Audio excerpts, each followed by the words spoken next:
96.5 The Cave. 96.5 The Cave. Lenawee County Sports. Broadcasting live from the heart of Lenawee County, Michigan. This is Inside the Cave on 96.5 FM and 965thecave.com.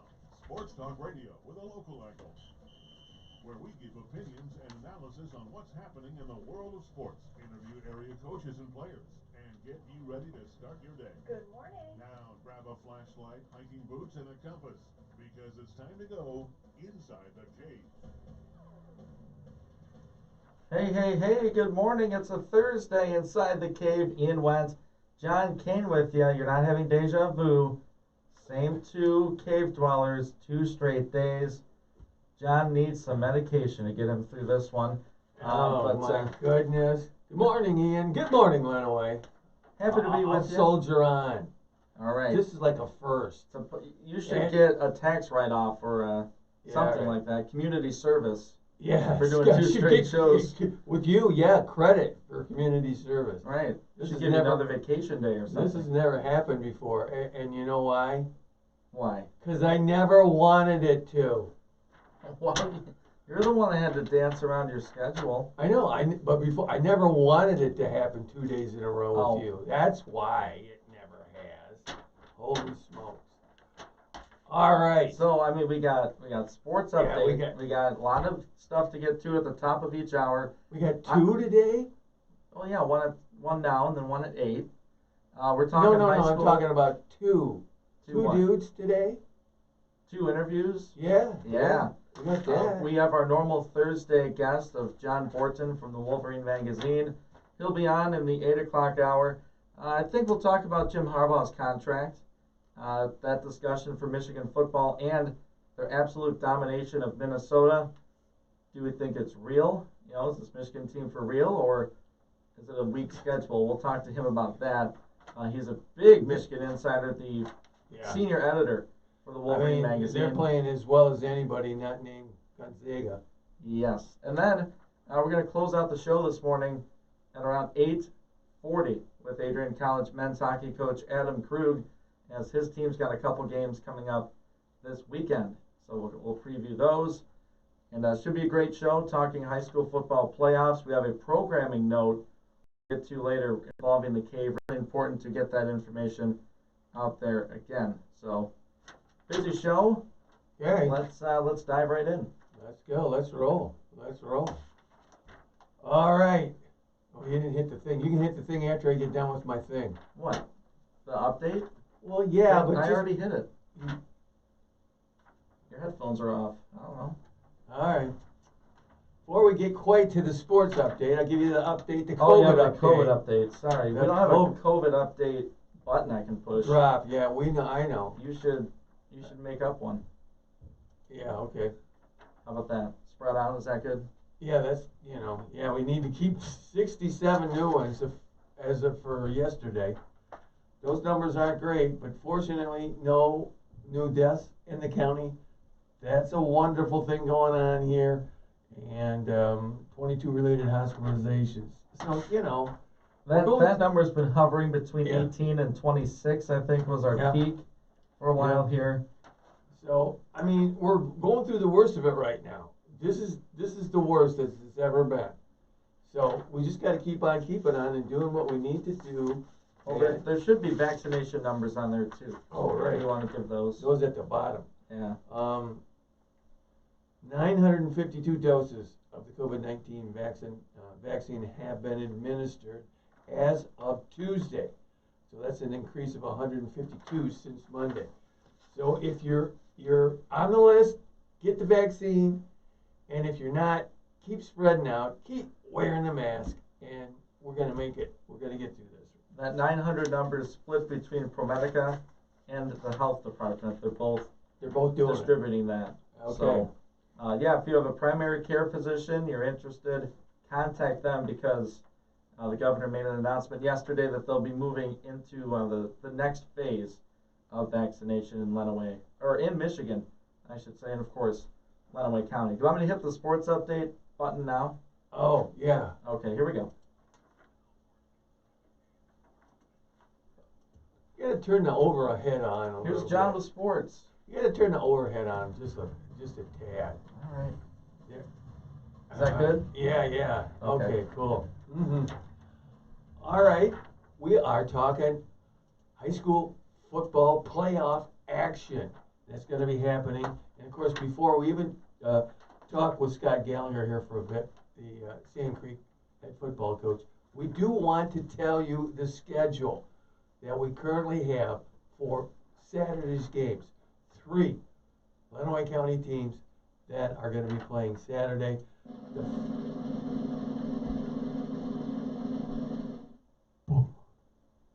The first one will be Lenawee Christian in an 8-man semifinal game. That's going to be played at Adrian College at 1 o'clock on Big Sis, WLEN 103.9. Then at 5 o'clock on Big Sis 103.9, and this is a change, I'll let you know, the Clinton Redskins will be taking on Warren, Michigan Collegiate. So that game will be at 5 o'clock. Jeff Bowman with that call. I will do the call on the Lenawee Christian game at 1 o'clock. And then at 4:30 Saturday afternoon, the Sand Creek Aggies will be taking on Centerville. They'll be over at Portage playing that one. That one is slated for a 4:30 start. And that's going to be on 95.3 Q. So, did I get all that correct? You did. I did. Perfect. So nothing changed with schedule. We just moved the one game from the cave to almost a back-to-back on WLEN, a 1 and a 5. And that will be streamed as well. Right. Online, WLEN.com. We'll put it out on social media, all that Right. good stuff. Cool. So, gonna be some great ball games. We're gonna talk about that today, and I'm sure Mutt and Jeff will talk about it tomorrow.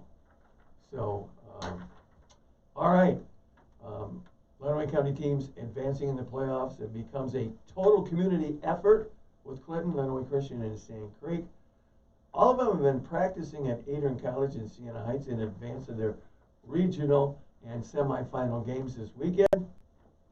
The Cave talked with Aggie coach Scott Gallagher, whose team can't wait to play.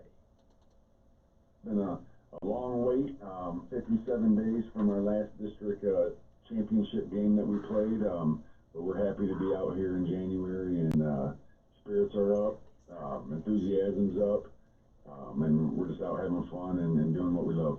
We've been at Adrian College practicing there. We thank them and the athletic department and the football team for letting us play at our practice at Backing Stadium. Today we shot over to Dawson Field over at Siena Heights, just so we could have our, practice a little bit longer and we didn't have to share the field. So, both local university and colleges are just, being a big help to all 3 of our county teams, and being able to let us use your facilities and practice on, good ground in that turf. And, we're going to be playing on turf Saturday. So, for us to be able to get used to it, is big. And the Creek, winners of 8 of the 9 games that they've played, they take on 8-0 Centerville at Portage Central, as we said before, Saturday at 4:30. Really, really good football team. They run the ball a lot. They run the Army-Navy flexbone offense, where the quarterback's a big part of it. The ball is in his hand and the offense runs through him. So he's a tremendous athlete. We're going to have to play sound, disciplined football and on defense. And, stop the run. That's what we always try to do first. We want to protect inside out and, rally to the football. And we're going to have to do a lot of rallying to be successful Saturday. Both teams are very similar in size, speed, and athleticism. A team that we've never played, and vice versa. So, we're looking forward to playing somebody, new. That brings a good challenge to the west side of the state. The west side of the state plays really, really good football. Okay, the Sand Creek Aggie football coach, Scott Gallagher. The Cave will talk about the Cougars and the Redskins tomorrow. Okay, we're going to dig into these games today and tomorrow. But I'll tell you right now, if you're interested in waking you up. if you're interested in listening to that Sand Creek Centerville game, you better get on Q95, 95.3, like right at 4:30, because that game might only last an hour. There's going to be like no 4 possessions. Yeah, there's Yeah. going to be like no clock stoppages, hardly in that game.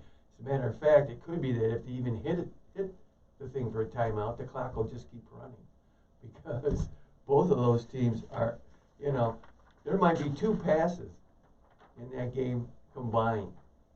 It's going to be a rough and tumble ball game. Great game. All right, moving on.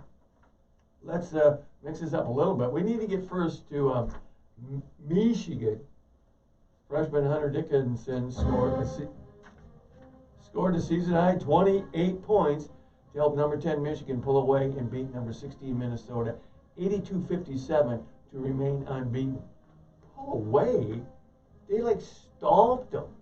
Well, it was like And a, that was a it, sur- it was a 6-point game at half. I know, but see, the thing is, everyone thought it might be a 6-point game throughout.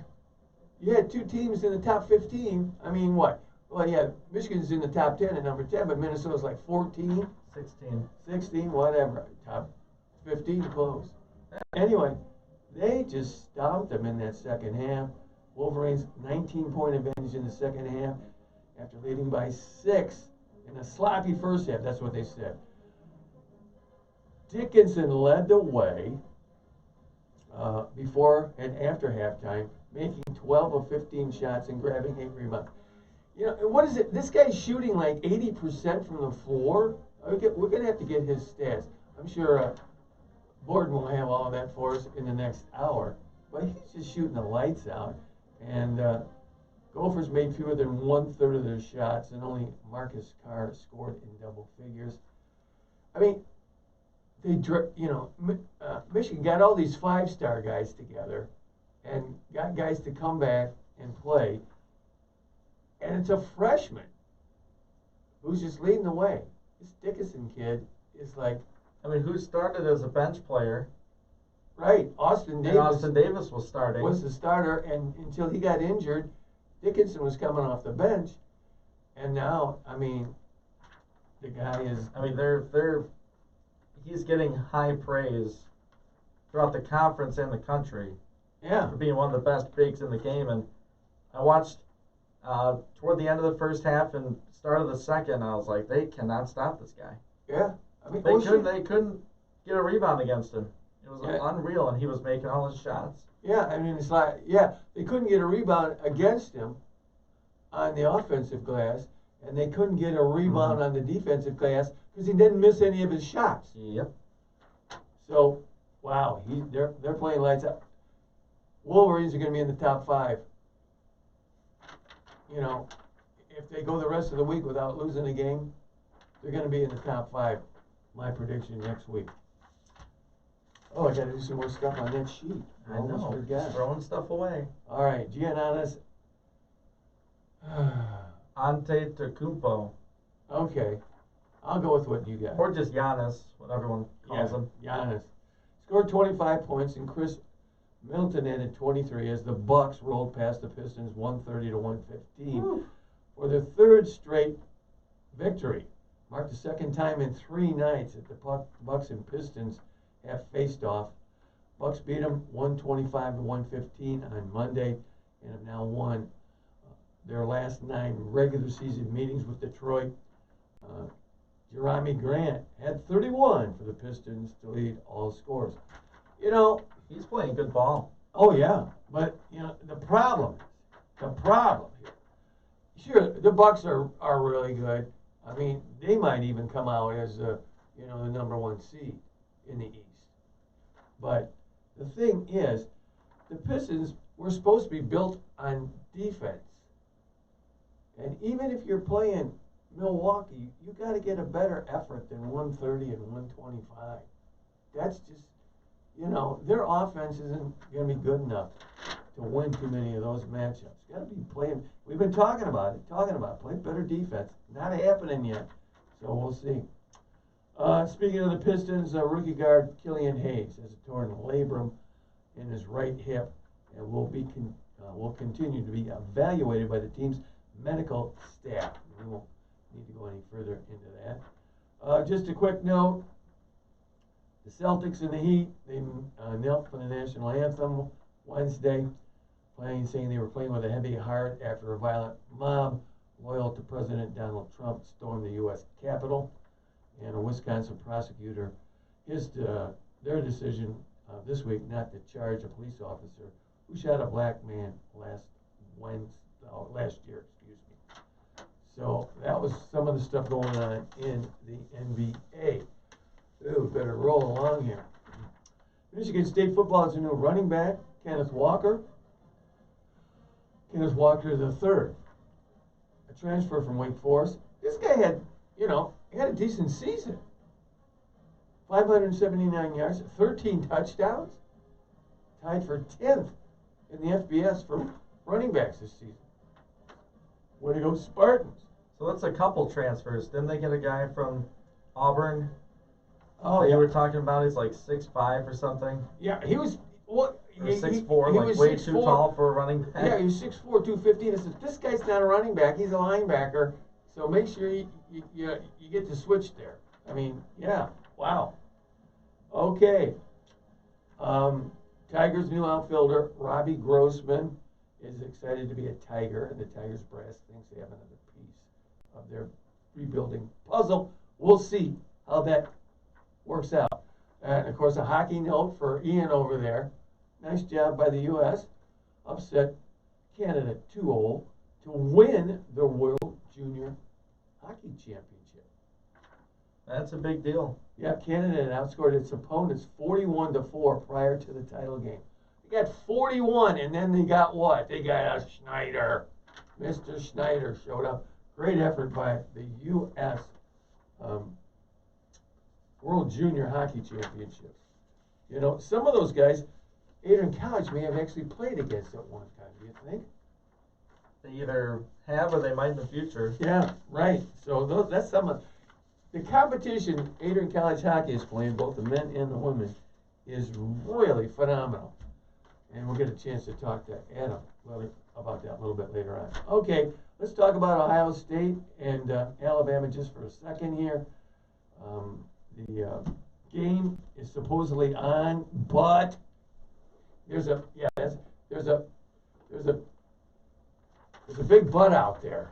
And Well, that's a drop. yeah. Make a note of that. Guys are going to love that one. Thanks. Here's ESPN's Heather Dinnish to tell us Yeah, let her talk, John. somewhat about it. All right, here we go.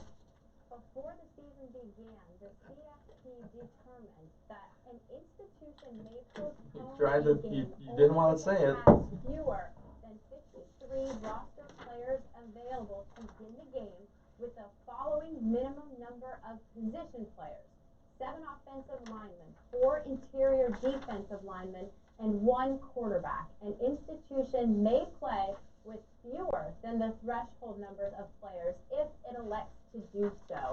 So that is the CFP threshold, which was instituted by the commissioners before the season. Thank you, Heather Dinnish, for that, and thank you for not mentioning the oversized derriere. All right. The Cleveland Browns continue to work virtually while trying to get a handle on COVID-19. That has knocked out head coach Kevin Stefanski out of the playoff game in Pittsburgh. Stefanski says he feels well despite contracting COVID-19, but he's obviously disappointed he'll have to miss Cleveland's first playoff game since the 2002 season. And here's Dan Graziano to let us know. In terms of the possibility of the game being postponed, I know that's a question a lot of people have. That would require a continuation of positive tests, probably multiple per day, like we saw in Baltimore in late November when that game had to keep getting pushed back to ultimately a Wednesday. So obviously the hope is that that is not the case. Yeah, we hope it's not the case either, right? I mean, that is something. Pittsburgh has dealt with enough pushbacks this season. Yeah, I don't want to talk about that. You mean 2 games? Switch your bye week from like week 8 to week 4. Wait for Baltimore to finish up their issues. Is that what you're? Yeah. I don't know. It seems to me that they're always like in the waiting room. Yeah. Just almost every week. They're going. Well, their opponents are in the waiting room. They probably go in and they go, we're gonna play this week. Are we gonna play? So yeah. All right, we're gonna finish up the update with this. Clemson quarterback Trevor Lawrence has officially thrown his name into the NFL draft.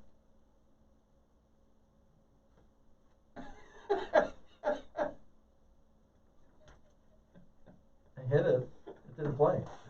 Oh no! Oh, great. Oh brother. Jeez. It was Probably bad the enough drop for it's bad enough that you forgot what we discussed before we went on the air, but now it doesn't even go on the air. Yeah, it didn't matter. Okay. Jeez. Sorry, John. We No, coordinated that. no, you know, one of my faves, and it just bit the dust. Yeah. Surprise! Surprise. All right, that's it for the update. Let's take a break, and we'll be back. What do you say? Sounds good. Keep it right here inside the cave on the other side of the break. We will get the MSU program for the first hour of the show. We'll come back. I want to talk a little bit about U of M dominating Minnesota in their game last night. Are the Wolverines for real? Coming up next, inside the cave, Ian Wentz and John Kane.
7:30 on a Thursday morning. Welcome inside the cave.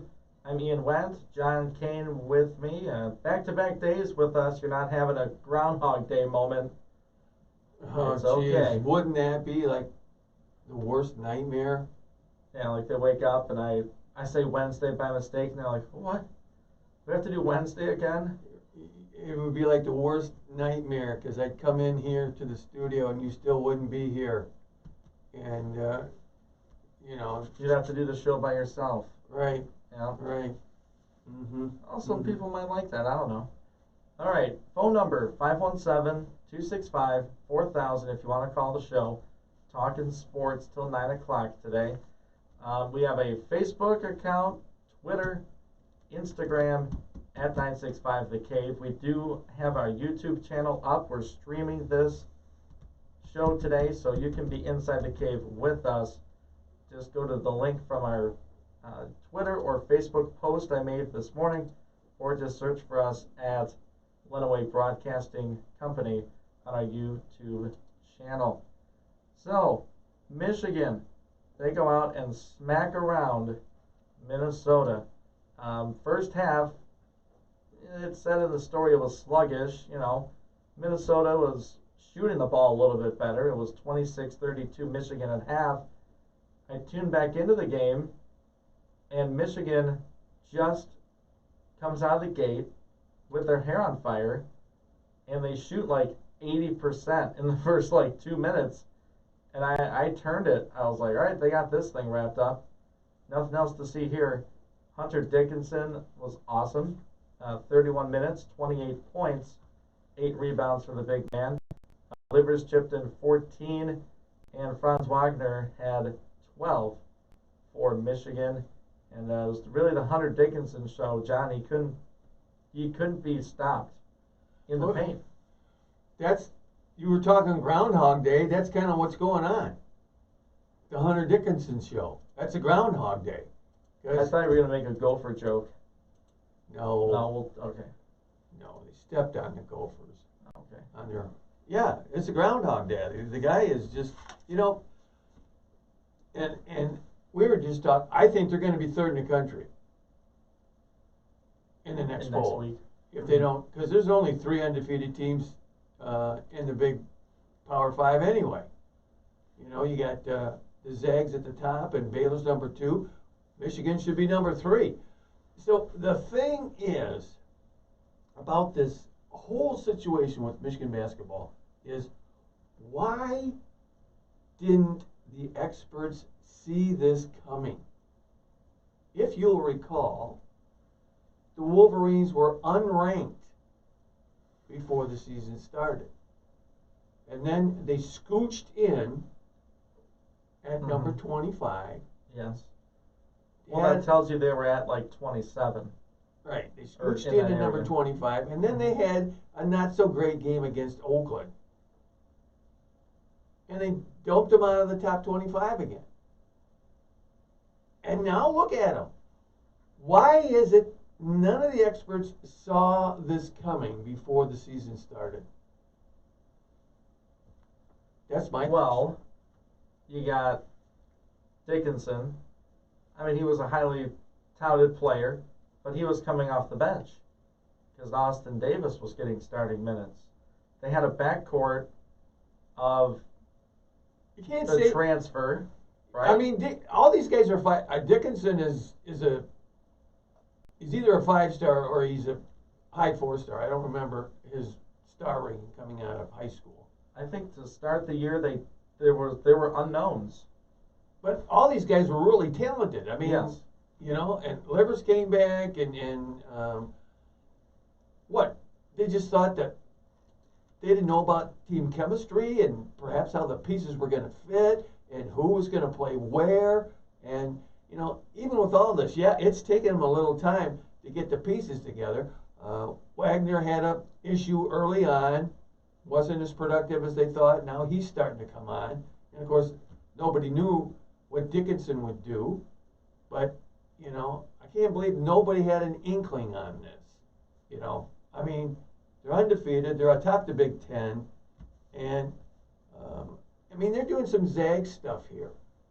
when you stomp on the number 16 team as bad as Michigan did, that's some of the stuff that the Zags did in preseason. Yeah, looking at some numbers for the Wolverines and their win over Minnesota last night, they shot 57% from the field. Minnesota shot 32. 3-pointers, Michigan 30%, Minnesota 25. Michigan shot 15 free throws. They were 80%. They made 12. Minnesota made all 6 they shot. Michigan out-rebounded Minnesota by 9, 40-31. And, that was pretty much the difference. The thing is, you say this for years because it's true. Shooting cures all ills. Absolutely all. I mean, you just mentioned some of those other stats. They were okay, but they weren't stopping stats for Michigan. In other words, 30% from 3. It's about average. That's pretty right? good, but Yeah. it's not lights out. They out-rebounded Minnesota by 9. That's good, but it's not domination. The thing is 57% from the field, and Mr. Dickinson was a large part of that because he shot 80% from the field, and it's not like he took 5 shots. Right. 12 of 15. And see, that's just it. He's not shooting a 3. He's not supposed to shoot the 3. He's shooting the shots he's supposed to shoot, and he's making a lot of them. Yeah, it was a clear mismatch inside for Minnesota. Dickinson was an issue, and Michigan, and we'll talk about it later in the show, they played outstanding defense. I mean, of course the points reflect how you play. It was like 2 different teams on each half of the court. Minnesota came down, they could barely pass the ball, at least to start the second half, to their guys. Like, they couldn't get open. Michigan was fighting through screens, denying entries into the post. It was, I don't know what Juwan Howard does at the halftime break, but they said some stat like he's undefeated after leading at the half. He does something right, and they just came out and just stepped on the Gopher neck and just squeezed it till they just gave up, essentially. I mean, it ballooned into a 20-point lead like that. And so now you're right. I turned the game, I'm like, yeah, Michigan's got this. They're shooting like this. Minnesota's lost on offense. And the Wolverines are going to win this game comfortably, and they did. And so now you got it right. That's what the fans are hoping. That it's not going to be a Groundhog Day. It's going to be a Gopher Day. Yes. Each game is going to be a Gopher Day. And like we said, outside of, the Zags even, I'm not even sure I would say that Baylor's playing better than Michigan right now. They're playing just about as good as anyone in the country. We're going to see how long this run lasts, but boy, they're looking like they got all the parts together. Now, you just got done saying that they're not sure they're going to play Penn State this weekend. Right. COVID concerns with Penn State. That's what I've heard, that postponing it is a possibility. Do they have an option? The procedure for scheduling a game. Yeah, do they have an option to dig up a non-conference game? I mean, I don't know that they could dig up a conference game if the conference is kind of tied up. Unless there's another game where one team has an issue. Yeah. And then you play that team, but you can't waste a day with the schedule they put together, the Big Ten. Yeah. So they'll have to figure that out. They're going to make that one up sometime in the future. I think that's the plan. Yeah, it should be. I mean, if they're going to try and keep everybody playing the same number of Big Ten games as far as the regular season championship is concerned. Yeah, so, I mean, they would give them the day off. I'd feel weird about that. Well, every week. The thing is, right now they don't want a day off. No. Look at the way they don't want a day off. Let's play. Let's play somebody somewhere. We don't need no stinking day off. Come on. Let's play. The overarching question before we go to break is Michigan real? You have them ranked 3 for the next. I'd say they're number 3 in the next poll. But are they for real? Like in the totality of things, can they sustain it? Does this seem legit, or like, okay, they're good early on, and then You I know, don't know. I believe they can sustain it outside of an injury. Right, knock Knock on on wood, for no injuries. no injuries, and of course, there's one guy in particular, no injury. Mm-hmm. So I believe, yeah, they can do it if they stay healthy and playing so good right now. Yeah, I mean they're getting into the teeth of the schedule in the next couple of weeks. They play Wisconsin. Wisconsin's 8th. They play them on the 12th. Then Michigan plays Minnesota again. I mean, they still got to play Indiana, Northwestern, MSU, Illinois, Wisconsin again. We'll see. You know, the back end of the schedule, we all know, is the tough part.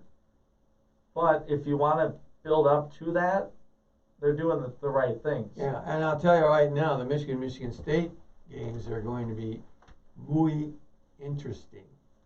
Muy interesting. Muy. Interesante. Yeah. Well, I didn't have that on the, you know, so I'll leave that one up to you. I had the muy. Yeah. You Yeah. got half of it. So. Yeah, I agree with you. I watched them play. If they can do that, they're for real.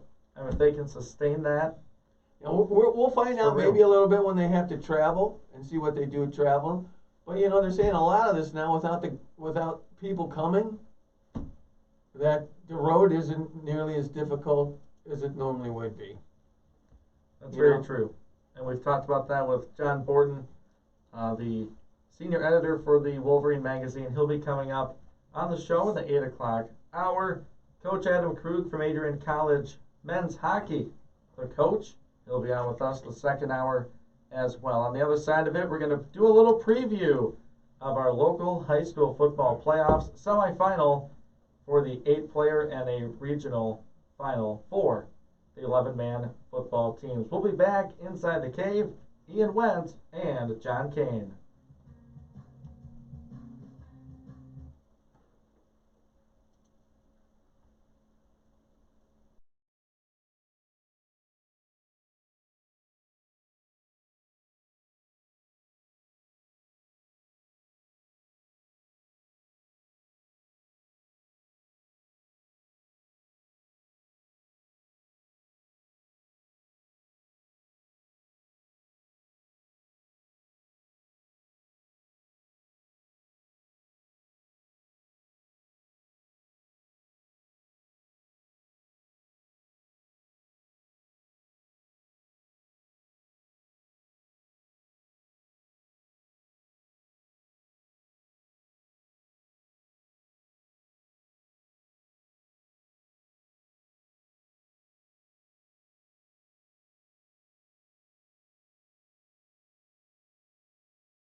7:47. That's the time. Not a plane. Inside the cave. Ian Wendt, John Kane with you till 9 o'clock. Talking sports. Very busy second hour, but we have about 13 minutes left to go for this one, and we're going to spend a lot of it talking about the upcoming high school football playoff matchups for the 3 remaining Lenawee County teams battling for a state championship. So, first up, you want to talk about Clinton, what they got going on? Clinton, yeah, they're going to be taking on Warren Michigan Collegiate at Bishop Foley High School, 5 o'clock on Saturday afternoon.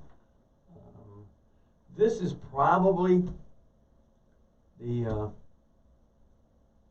2 teams with the most contrasting styles in Lenawee County for the playoffs.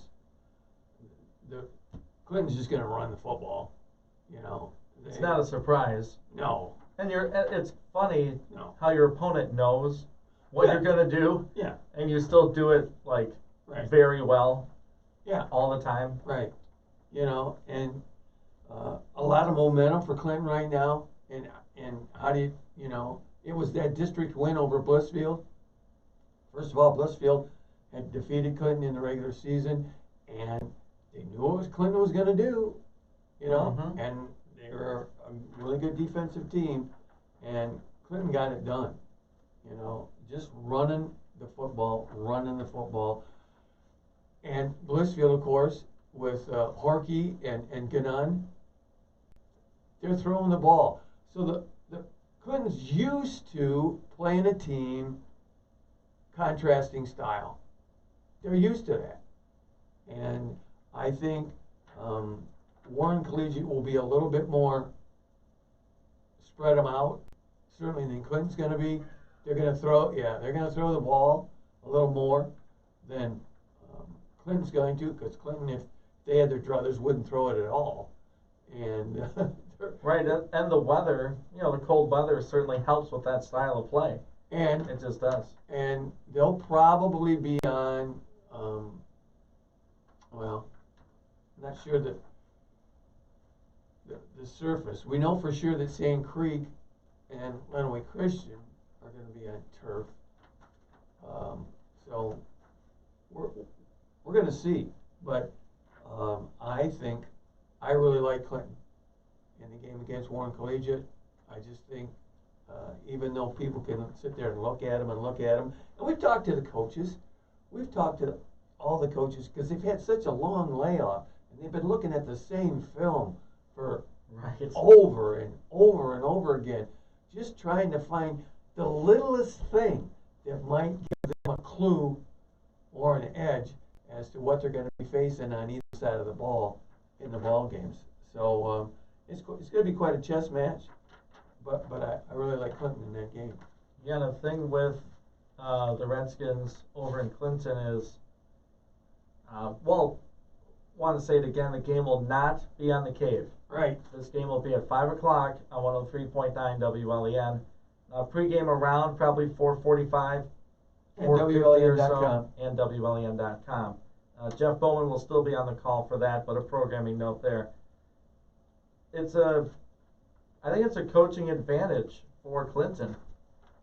I mean, a team that people counted out, they're young, the big success Clinton's had in the past. Okay, they moved to the LCAA, Right. and they really compete. Yeah. Lost to Blissfield. Right. A lot of people lost to Blissfield. Yeah, they didn't But win. yeah.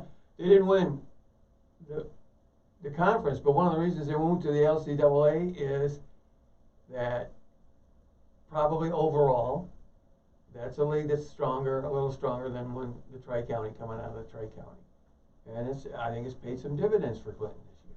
Yeah, and I think there's certainly I think there's a coaching plus, really, for all 3 of the teams in it. But Clinton in particular, with the tradition of preparation and playing in big games and winning those big games. Of course, I'm going to go with Clinton to win the ball game in that one. And they're going to try to limit the possessions and do what they do, and they'll be able to get that done. I really do. Absolutely. I Another think it's another gonna team happen. with ball control, right? Yeah, Sand Creek. This game is, like I said, this game could be done in an hour. And I'm not, I'll be surprised if it goes longer than an hour and a half. And I mean that seriously. I mean it seriously. I mean, these two teams are just going to go and try and run the football like crazy. He mentioned Scott Gallagher. Scott Gallagher goes, Centerville's going to run that Army, Navy option attack.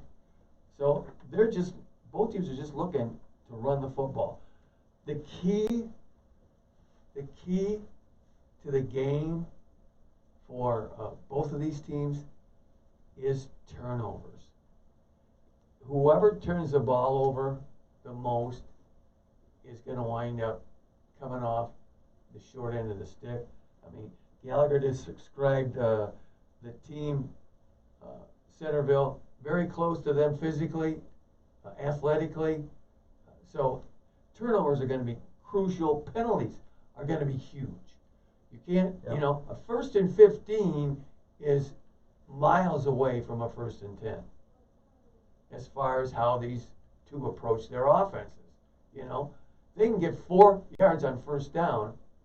They're used to, of course, running for big plays, but you start to get up to this level, 4 and 5 yards on 1st down is a win. And so penalties and turnovers are going to be huge in the game. And I think, Sand Creek to me has got better communication. I mean, They have an all-world quarterback. I know I'm Well- exaggerating, but Alexander's got some moves back there. Yeah, I mean, He's been recognized by a lot of people for doing what he does. And when you live with a guy and you talk football all day long, even when you're at home, when your brothers are, so their communication is as good as it can get. But I think it's going to be an interesting ball game. There's no question. It's just going to go quickly. And like you said, you cannot afford to waste a possession. Like I'm talking about turnovers or a penalty that puts you behind the 8 ball. You can't waste a possession because you're not going to get very many. Yeah, couldn't agree more. And of course, maybe the total opposite in the 8-man. That's the 8-man. Yes. 8-man football is the Wild West of high school football. That anything and everything can happen on that field. Lenawee Christian, they are playing Martin, who's undefeated. And it's kind of hard because they've never played one another to get a feel. But all I know is that the last 2 games that Lenawee Christian played were against undefeated teams, and all they did was win by a combined score of 127-14. So, Yeah. I don't know. All I know is, you get afraid to take a commercial break because it could be 2 touchdowns scored in between. So it's a wild, but it's a lot of fun. But Lenawee Christian is built for this, and of course the winner goes to the state championship game. So. Yep, and they will be playing that game at Adrian College 1 p.m. on the turf, 1 p.m.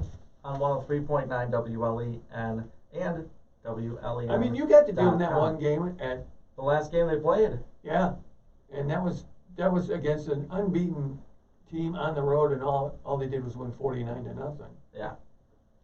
Something else. A Lenawee Christian Cougar machine. Coming up after the update at 8 o'clock, where we were right and wrong about the NFL season, the regular season. So we might get a couple laughs out of that segment. Keep it tuned in right here inside the cave with Ian Went and John Kane.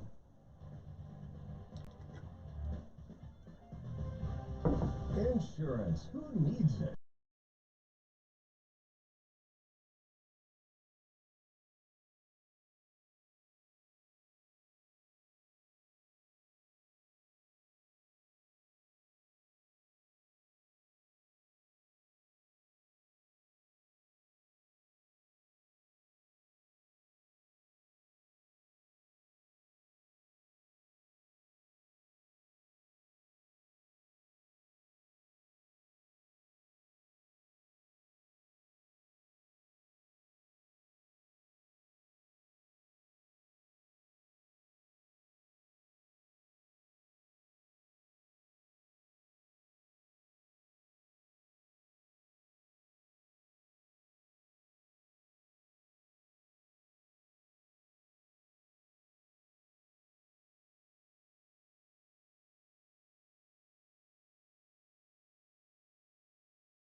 WAD 96.5, The Cave.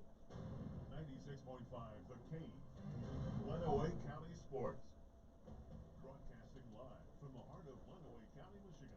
This is Inside the Cave on 96.5 FM and 965thecave.com. Sports Talk Radio with a local angle. Where we You're doing the MSU thing? Analysis on what's happening in the world of sports. Oh, now the break? I'll do the update real quick and then we can do it.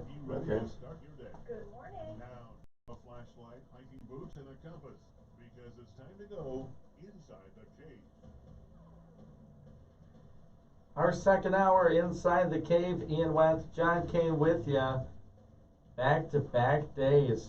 My goodness. Thanks for making it through with us. I know John is struggling, but we appreciate you all being here for the show today. We're here till 9 o'clock. All right, let's do it. I mean, the only thing I'm struggling with right now is the one behind the plexi. We know. All right. Coming up, where we were right and where we were wrong with the NFL regular season. But first, let's get to a sports update. Now for an Inside the Cave sports update. When Lenawee County teams advance in the playoffs, it becomes a total community effort. Clinton, Lenawee Christian, and Sand Creek have all been practicing at Adrian College and Siena Heights University in advance of their regional games this weekend and semifinal for LCS. Now we spoke with Aggie coach Scott Gallagher, whose team cannot wait to play. Been a long wait, 57 days from our last district championship game that we played, but we're happy to be out here in January, and spirits are up, enthusiasm's up, and we're just out having fun and doing what we love. We've been at Adrian College practicing there. We thank them and the athletic department and the football team for letting us play or practice at Docking Stadium. Today we shot over to Dawson Field over at Siena. We have to do a lock so of the we could weekend. practice a little bit longer, and we At don't some have to share point. the field. So both local university and colleges are just being a big help to all three of our county teams. And being able to let us use your facilities and practice on good ground in that turf, and we're gonna be playing on turf Saturday, so for us to be able to get used to it is big. The Creek winners of 8 of 9 they've played. They take on 8-0 Centerville at Portage Central High School Saturday at 4:30. Really good football team. They run the ball a lot.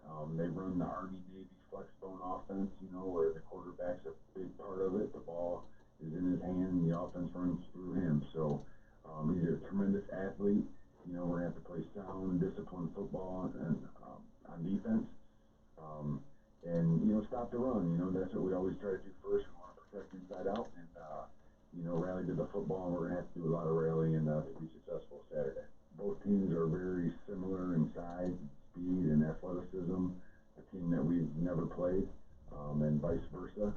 So, we're looking forward to playing somebody new that brings a good challenge to the west side of the state. And the west side of the state plays really good football. And that was Sand Creek Aggie football coach Scott Gallagher. We'll talk about the Cougars and Redskins on Friday. Giannis Antetokounmpo, he scored 25 points. Chris Middleton added 23 for Milwaukee as they roll over the Pistons 130-115 for their third straight win. If that sounds kind of familiar, the Pistons just played Milwaukee a couple days ago, another loss, when Milwaukee won 125-115. It was freshman Hunter Dickinson scoring a season-high 28 points to help number 10 Michigan pull away and beat number 16 Minnesota 82-57 to remain unbeaten. Wolverines shot very well from the floor. Dickinson was 12 of 15, and he grabbed 8 rebounds. It was the Boston Celtics and Miami Heat knelt for the national anthem Wednesday night, saying they were playing with a heavy heart after a violent mob loyal to President Trump was able to storm the U.S. Capitol, and a Wisconsin prosecutor's decision this week to not charge a police officer who shot a black man last year. On the injury front, the Detroit Pistons rookie guard Killian Hayes has a torn labrum in his right hip. He will continue to be evaluated by the team's medical staff. College football, Michigan State, they have a new running back, Kenneth Walker III, a transfer from Wake Forest. As a sophomore, he ran for over 500 yards, 13 touchdowns. That was tied for 10th in the FBS. Tigers outfielder Ravi Grossman is excited to be a Tiger, and the Tigers brass thinks they have another piece in their rebuilding puzzle with him on the team. The United States upset Canada 2-0 to win the World Junior Hockey Championship. Canada had outscored opponents 41-4 up till the title game. The U.S. won 6 in a row to take the title, an improvement obviously from 5th place last season. And the Cleveland Browns continue to work virtually while trying to get a handle on their COVID-19 situation that knocked out their head coach Kevin Stefanski out of Sunday's playoff game against Pittsburgh. And to no one's surprise, Clemson quarterback Trevor Lawrence, he has officially thrown his name into the NFL draft. That's a check of our sports update. We do those weekdays at 7 and at 9 o'clock. A bit of a programming change, at least if you listen to the show and I'm on the air. We're going to do the MSU update here. We'll come back. We got plenty to talk about where we were right, we were wrong on the NFL season. We have our Adrian Locksmith Lock of the Week. So stay tuned here on 96.5 The Cave. This is the Michigan Sports Brief for Thursday.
lay in the balance.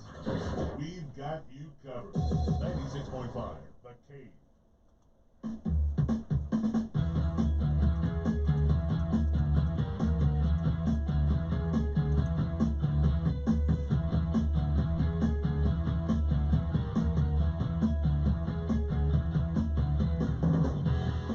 And welcome inside the cave, 8:10 on a Thursday morning, January 7th. John Kane across the way.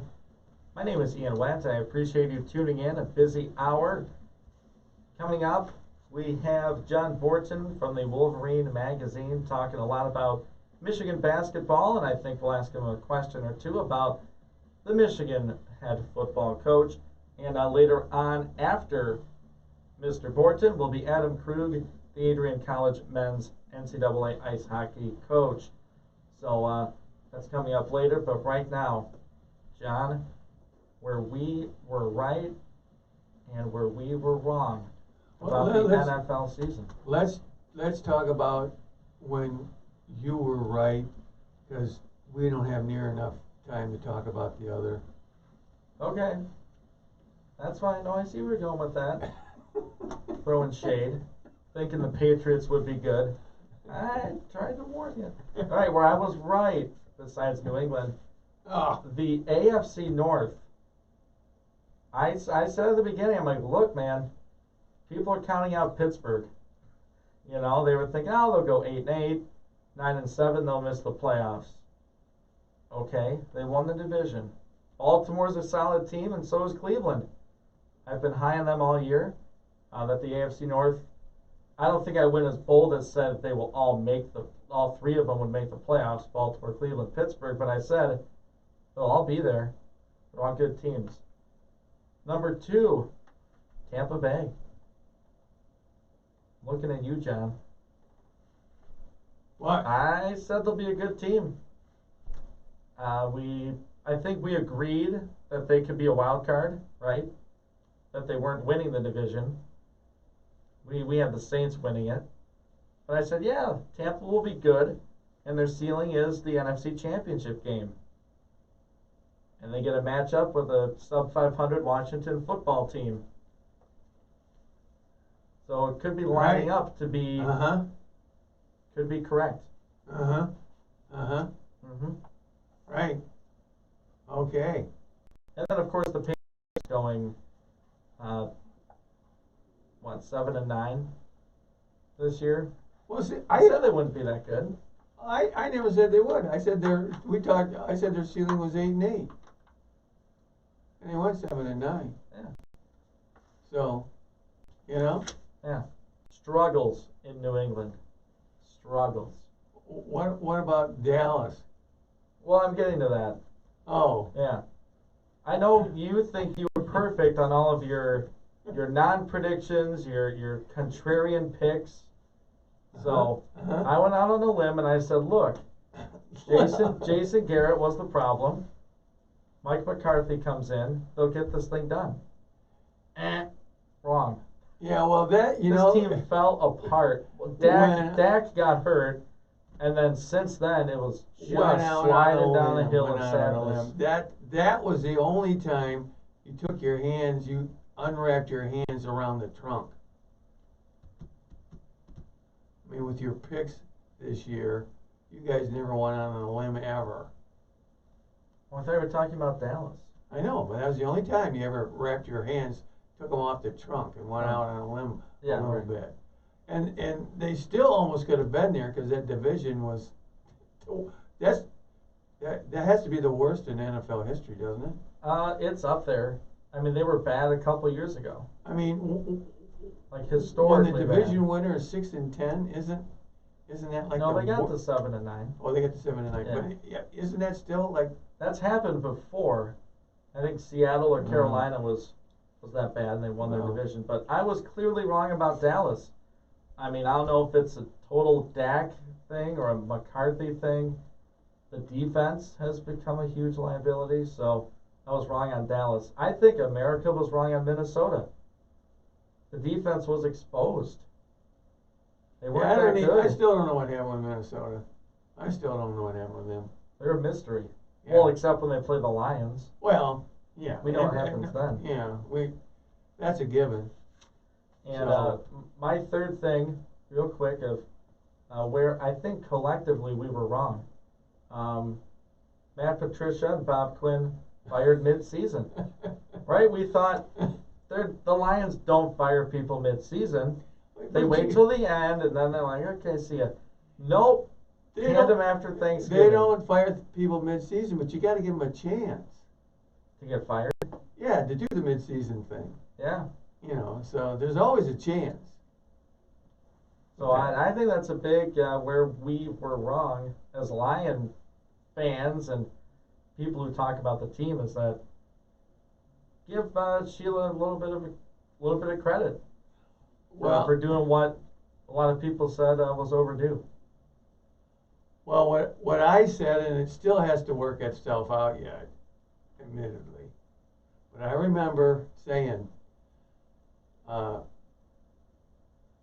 you said, who's your choice in the AFC? And even though it still has its way to work out, I picked Buffalo, which means I've got Buffalo in the Super Bowl.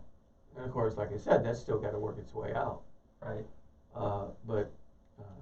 And then I also said I really couldn't come up with a pick in the NFC yet because I really didn't see a clear cut.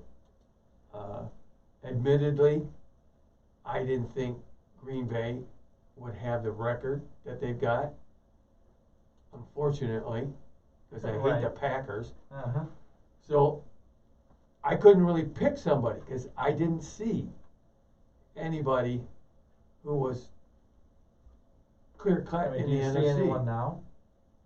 It's Green Bay, isn't it? Well, I mean, it's Green Bay only because of there doesn't look like there's anybody else.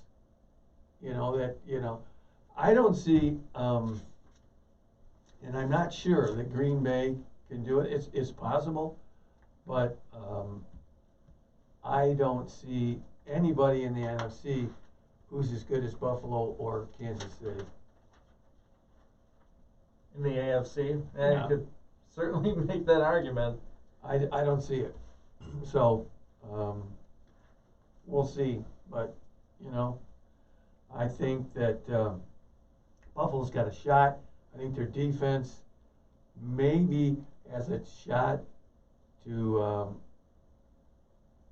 reduce Mahomes' production.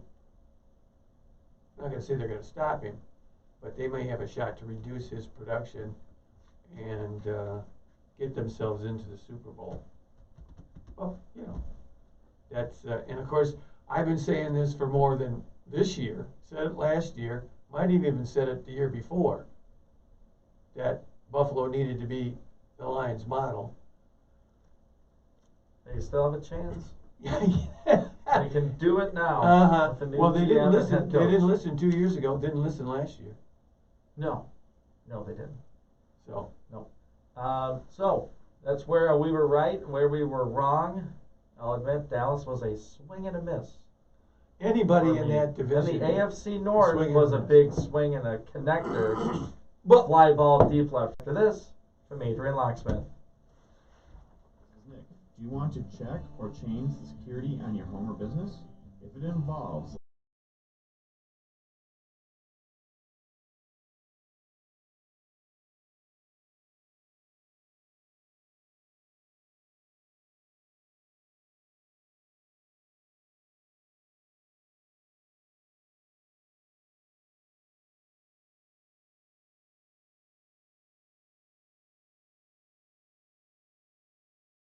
The Adrian Locksmith lock of the weekend.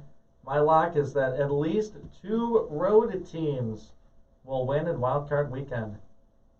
At least 2 will win in Wild Card Weekend. okay, That's my lock. my I lock mean, there's is, like no home field advantage. Hardly at all. okay. So it's not. So it's not really a road team winning. Well, they're not in their home stadium. My lock is Clinton. Oh, going local, I see. Clinton. I like it. Clinton to the state semifinal. To the state semifinal. All right, that's our lock of the weekend. It's been brought to you by Adrian Locksmith. Security is their business. Adrian Locksmith is at 402 North Main Street in Adrian. Call 517-263-1415 or check them out on Facebook. We'll take a break. On the other side, we'll talk Michigan hoops and football with the Wolverine Magazine's John Borton right after this, Inside the Cave.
Good morning. You're inside the cave. 8:27 is the time.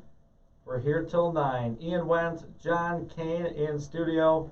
And on the phone, as promised, we have the senior editor of the Wolverine magazine, our normal Thursday guest, John Borton. Good morning, John. Good morning, Ian. Good to be with you guys, as always. Good morning, John. John Kane here with you. Hey, John. John, and John. Right. Yeah. Right. Yeah.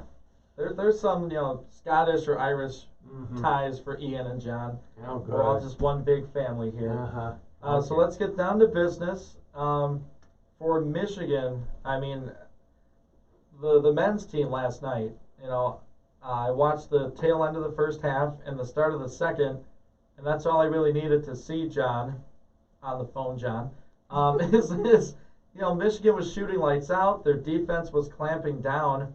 It was just an all-around great performance, and Hunter Dickinson, of course, with that 28 points. Just an all-around good game. Absolutely. One more time when the Michigan Wolverines step up beat it, and we're no longer being talked about as, okay, this could be a team on the cusp of the top 5 in the Big Ten.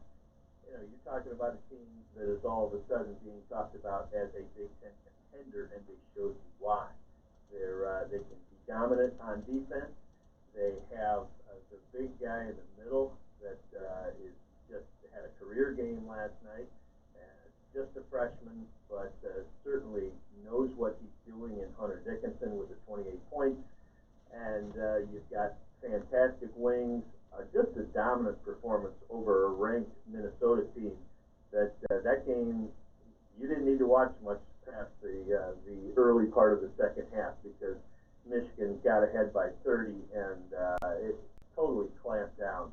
It was one of those efforts that signals, this is not just a cusp of the top 5 Big Ten team, but in fact a very serious Big Ten contender. And people are starting to have a little bit of a buzz about this being a national contending team. Yeah, and something that really stood out to me, and I'm sure Coach Howard said it at some point, or if not, he will. That defense just absolutely suffocated Minnesota. It's like they couldn't pass the ball to anyone. They had to do these dribble handoffs to get any flow of their offense. Yeah, it was a smothering defensive effort, and there were always hands in the passing lane. You saw the steals, you saw the pressure, and just Minnesota was really handcuffed in that game. You're looking at an Eli Brooks, another great defensive performance from him. He is standing out among the many good defenders that Michigan has. Before he lost to Tucson, had to leave the game. He was just absolutely dominant. So yeah, this is a team that can. It's not just about high scoring and 3-point shooting, all of which it can do, but it's a clamp down team. They really are getting better and better and more together as they take on different squads. Minnesota has been a very, very good team at home. It definitely struggles a little bit more on the road, and in this one, Michigan helps out in that respect. John, I said earlier in the show, I think Michigan ought to be 3rd in the country next week. And in addition to that, is Dickinson the MVP up to this point in the season? Is his game perhaps the one game that the Wolverines can least afford not to have in there? Oh, absolutely. He's the anchor in there. I mean, he is. You have multiple talented wings where, if you lose one of those guys for a little bit of time, or Isaiah Livers was struggling a little bit for a while, yes, you could do without them for a stretch because you've got other guys to fill that role. But with Hunter Dickinson, I mean, he's the big guy in the middle, and everything seems to revolve around him. He's such a good passer that you feed inside, and he's either going to score or he's going to get that collapse and he's going to find somebody. He can look right over the top of the defense and he can fire out to someone else that's wide open for the three, for the drive. He is just an essential part of this thing at this time. And that goes double because, you know, the local kid, Austin Davis, who everybody in Lenawee County obviously is cheering for, to get back, has the plantar fasciitis.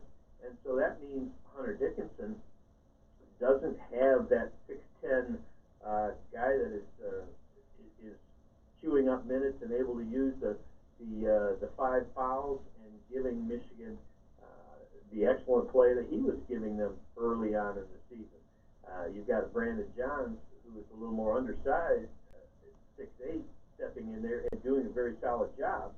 But you know, you think about how much better they'll be when Austin Davis gets back. But there's no question at this point, Hunter Dickinson is not only the Michigan's MVP, but I mean he's a candidate for Player of the Year in the Big Ten if he keeps this up. Senior editor of the Wolverine magazine, John Borton, joining us inside the cave. You know, John, I said earlier in the first hour, and I'll ask you this: why do you think none of the experts saw this coming preseason? Michigan wasn't even in the top 25. Then they got in at number 25, had a little bit of a game that wasn't great against Oakland. They got kicked out of the top 25 before they got back in. Why is it that no one saw this coming? Well, I think there were just too many question marks to really have the quote-unquote experts wanting to stick their neck out. Because, you know, let's face it, Michigan lost some talent off of last year's team. It had some holes to plug in. Xavier Simpson, the whole show revolved around him last year. What was Michigan going to do at the guard spot to make up for that really massive loss in terms of how they ran their offense? You look at the fact that you were going to have lots of new faces. I mean, half this roster practically is new. Yes, you had the transfers in Sean D. Brown, but was he even going to be eligible to play? We didn't know that before the season. And then you have Mike Smith coming out of Columbia. How is he going to fit? How is he going to become, you know, what he's been, and someone that could run this offense and do all those things? Was Franz Wagner, was he going to be around? Some didn't know if Isaiah Livers was going to be around for a long time. Those guys, how would they develop? How would they, fit back into the lineup if they decided to pass on the NBA? There were so many questions about this team and its coming together. And the fact of the matter is, it couldn't have come together better than it has so far. These guys are unselfish. They play hard. They've meshed. They've done everything that Juwan Howard has asked of them, and it has been really more than maybe could have or should have been expected early on, especially. And the schedule's helped. There's no doubt about it. It's a supremely backloaded schedule. You've got the toughest teams and the toughest showdowns still to come, but just, showing that they're knocking off ranked teams of late underscores the fact that this has really come together well. How much credit can we give to the coach, Juwan Howard? I mean, how much is it on him, and how much of it is, all right, give it to Dickinson and let him do his thing?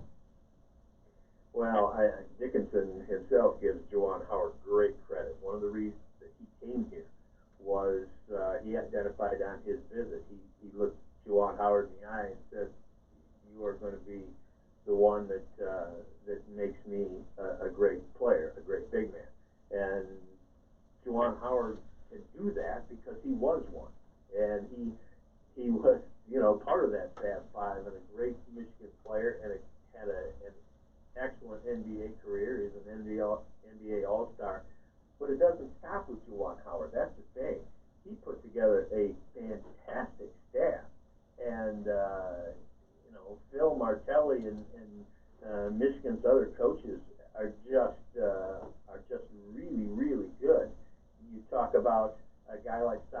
Washington, who is their defensive coordinator, give him great credit for working with this team and raising the level of its defense. You got a Howard Isley, who is an excellent coach as well. This is the staff that has meshed well together. I mean, a Martelli who has been in basketball forever, and as a head coach, and yet is more than willing to be a mentor for Juwan Howard, who he says is going to be coaching on a Monday night in April, sooner rather than later in that national championship game. So yeah, a lot of great input for this team. Wolverine Magazine senior editor John Borton joining us on the phone. I want to switch to same school, obviously, different program, same sort of success. The Michigan women's basketball program, they're ranked 15th in the country. They're undefeated. Women's sports often flies under the radar, but Michigan's excelling there too. There's no question about it. Off to a great start at 7-0. This is a team that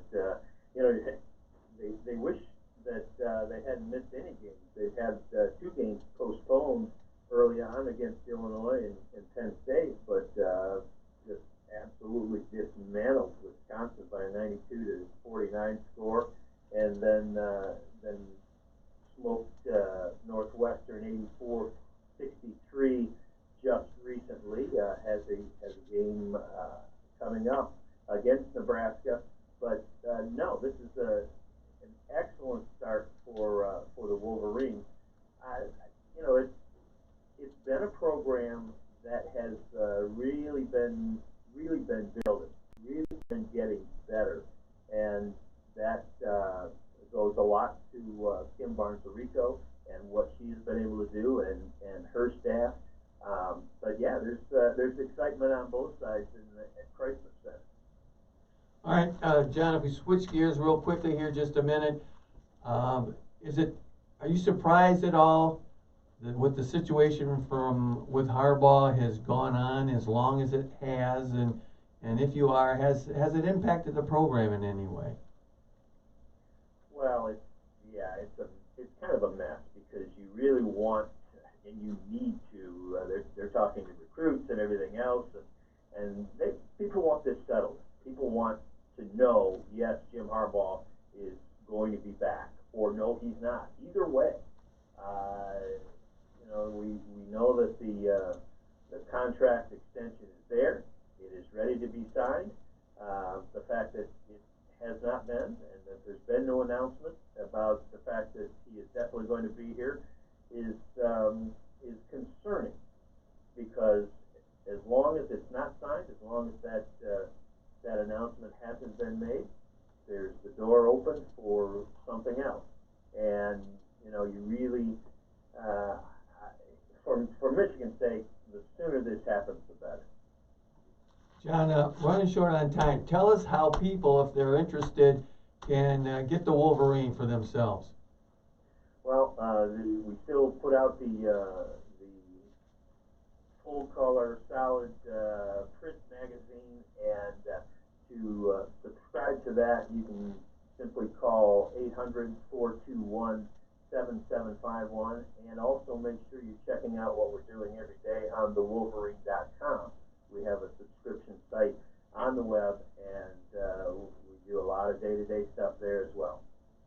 John, thanks for your insights here this morning, as always, and congratulations on your success with the Wolverines. We'll look forward to talking to you in the future. You bet. Appreciate it, guys. All right. That is, again, John Borton, senior editor of the Wolverine Magazine, a regular on our Thursday programming, Inside the Cave. Another regular coming up after the break, Adam Krug with the Adrian College men's hockey team.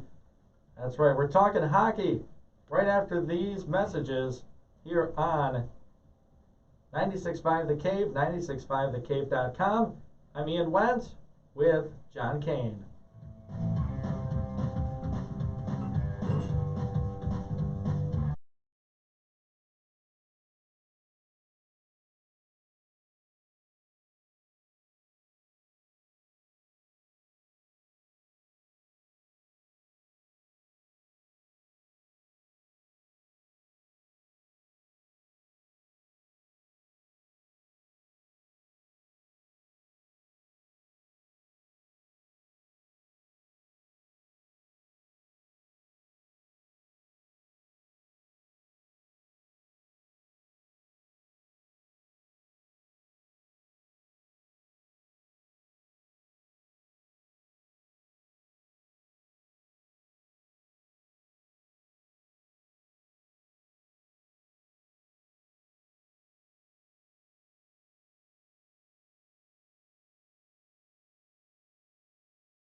And you're back inside the cave. We never left. It's 8:46 on a Thursday morning. Ian Went, John Kane with you till 9. And we're joined on the phone for this segment by Adrian College men's hockey coach for the NCAA team, Adam Krug. Good morning, Coach. Morning, guys. How we doing? We're doing great. How's it right for you to say we're doing? That would be the... We're great for sure. It's the hockey week, and we're back at it. A day later on the show this week, but we don't start the weekend for a day later, so we're on schedule. Yeah, that's the philosophy I'm going to go with. We had to give Sean some of the spotlight for playing the games last weekend. So Absolutely. yeah, so we got Thursdays all to you, Coach. So a couple matchups this weekend. You go to Concordia, Wisconsin, and then come back and play the U.S. National Team Development Program under 18. So how did that schedule come about? Well, we lost the game with USA back in the last semester. They had cases of COVID. I want to say mid-November or late November, and we just pushed the date back to December 10th, and then through us just trying to reorganize the schedule and then scoop up our non-conference games for this semester while we waited for the conference to piece everything together. We just started plugging some holes, and we didn't want to move the USA game when Concordia called and said they wanted to play this weekend, and they were able to play this weekend. But we were the first two schools in the conference to be able to play, so it was important, I thought, to get the games done, get them in. Even if we have a back-to-back and a little bit of travel, I think we're all just grateful to play hockey at this point. So we'll go wherever and play whoever. So, be able to play Concordia this Saturday will be a nice start to the semester, and then to follow it up the next day with a U.S. team that we're pretty familiar with at this point. I think it'll be a good test to just kind of see how we've grown and how they've grown over the last 3 months. Adam, a couple of things. First of all, your take on USA winning the World Juniors, and when you've played the 18 and under, have you ever crossed paths on the ice with players that eventually have wound up on the World Junior team for the U.S.? Oh, most of these kids that play for the U.S. under 18 program end up at the World Junior team. Just 2 years ago, Jack Hughes was the #1 draft pick overall in 2019. Came back from the World Juniors after they got bounced. And we didn't think he was going to be in the lineup, and he was there just a day later after losing out. So, we come across things like that, and these kids are fantastic hockey players. You watch the World Junior hockey, the brand of hockey is phenomenal. That's the future of the NHL right there. Canada had 20 plus first-round draft picks on their team. That's unheard of. Sprinkled over 2 birth years. There's only 60 first-round picks available over the course of 2 years with 30 teams in the league. So to have 20 of them on your team is pretty impressive. And for the U.S. to go and do what they did, I thought was remarkable. They just played such a well-rounded team. There's so much skill, there's grit, there's character, which is what you need. So you have the U.S. national team under 18 scheduled 3 times. That's not a typo, right? You got them 3 times in January? Yeah. Just with not being able to play a normal non-conference schedule, you still want that variety in the schedule. You want to go up against different opponents, and you want to play the best teams you can. And the U18s are always top-notch. I want to say my first 5 years, I don't think we beat them here. Coach, in the last 2, we have beat them. So, it's kind of a mixed bag sometimes as far as what the results can be like, but to be able to play those guys is awesome. It doesn't have that game count. They count as exhibitions instead of non-conference. But in a year where nobody's going to fill their quota of non-conference teams, and with at-large bids, the NCAA tournament kind of being in doubt, I don't think those non-conference games matter as much as us playing quality opponents and getting better. Adrian College men's NCAA ice hockey coach Adam Krug joining us inside the cave. Go back to last semester. Adrian decided we're going to play. He played Trine, played the USA team, Bowling Green, Lake Superior State, and now we look ahead to the conference schedule really getting underway in February. In the planning sort of behind the scenes, did that play that you guys were able to do ultimately like lead to the decision of we can do this? You know, here's the model to kind of go after? Yeah, the league followed our lead. You know, you got to give President Jeff Docking at Adrian College and Athletic Director Mike Duffy and the rest of the administration all the credit in the world for allowing us to be in this situation to try to compete. And then the rest of the credit has to go to our players and the other student athletes at Adrian College as well who've been able to play. Just to put in the work, to do what they're supposed to do, and make sure things are safe. I was so proud of the way our guys just handled things. You know, there was some belly aching, I think, initially. Not sure what was going to go on. Oh, we have masks in the locker room. So we got to have a pod practice instead of a full group practice at this point. But slowly, I think guys got the hang of it, and it was just kind of the new norm for now. And that stinks, but hey, the guys are grateful that they're playing, and they've done a really good job of sacrificing some things. We know what college life is about. There's a social aspect to it. So they've had to cut a little bit of that stuff out, which is fine by me anyway. But I think the guys are understanding the value of getting these games in and being the front runners, or I guess the leaders to try to get the season up and going. So in league meetings this year, just through the last 2-3 months, the question keeps coming, well, what are you doing at Adrian? How's Adrian doing this? I had 2 calls yesterday from different conference coaches just asking about how we did things to get to where we are now. Adam, is there any kind of an issue with what I'd call game legs and getting that aspect of the game? I mean, is that one of the reasons you're playing the 18 and unders 3 times to raise the level of the competition, because everything is still, even though that it's on paper, it's still unsure, and you can have larger breaks in the schedule that's not under your control. Yeah, you got to play, John, right? Like, the guys want to play because it's fun, but also, when you're playing for championships year in and year out, and you want to be in that situation at the end of the year, you have to play. So, to pick up any games, absolutely. But with USA being right down the road, just an hour, it's limited.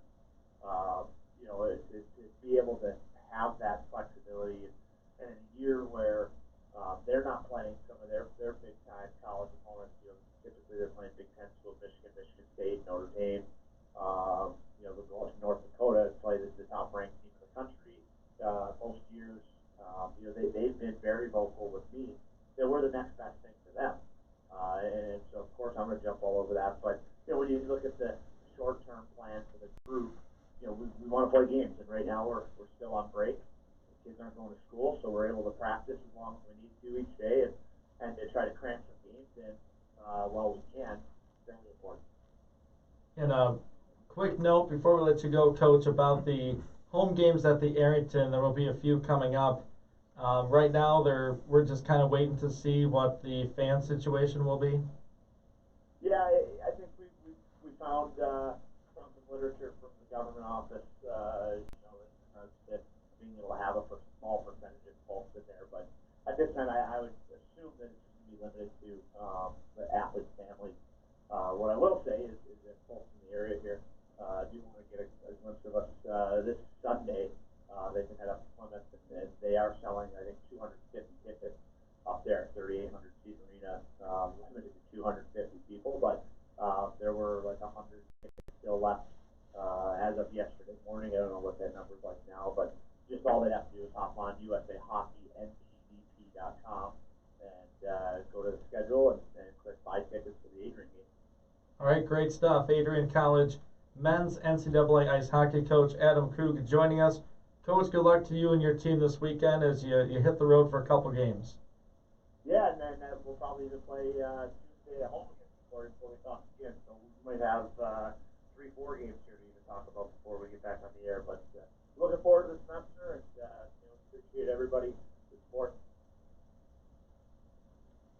All right, that's going to wrap it up with Coach Adam Krug. As always, we appreciate his time talking about the Adrian College men's program.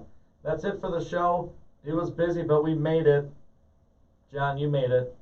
2 straight days, same crew. Yeah, but with putting any in the work. with any luck, of course, next week I will have been able to kick you to the curb. Back to normal next week. We Right. anticipate Tuesday, Friday for me. Wednesday, Thursday for me. Thanks for hanging out with us inside the cave. We'll pick up with our regular CBS programming in just a moment here on 96.5 The Cave, 965thecave.com.